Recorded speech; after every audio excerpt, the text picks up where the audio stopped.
Solve the equation 3b squared minus 21b is equal to 0. Notice that we have 0 on one side of the equation and a difference of two terms on the other side. Now both of these terms have a factor of 3b.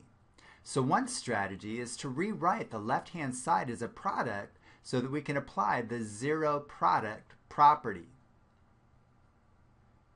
We can factor the left-hand side of the equation as 3b multiplied by b minus 7.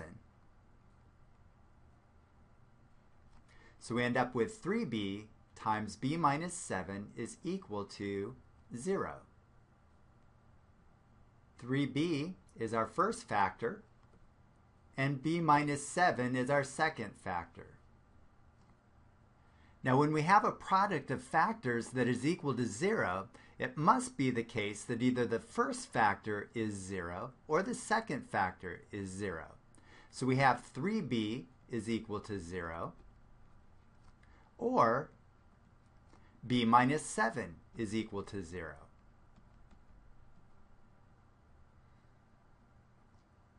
Now solving each of these equations for b gives us b is equal to 0 or b is equal to 7. So 0 and 7 are the solutions to this equation. So the solution set is the set containing the numbers 0 and 7. Now just a word of caution before I go. An alternative method to solve this equation is to add 21b to both sides of the equation. That gives us 3b squared is equal to 21b.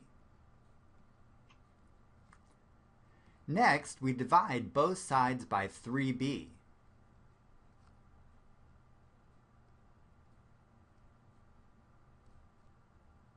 We get b is equal to 7, but we don't get b is equal to 0. What we need to reason is that we get b equals 7 provided that the denominator doesn't equal 0. If the denominator does equal 0, then it must be the case that b is equal to 0. And since b equals 0 satisfies the original equation, we have to include it in our solution set. So if you use this method, make sure that you don't lose a solution. The other solution is b is equal to 0.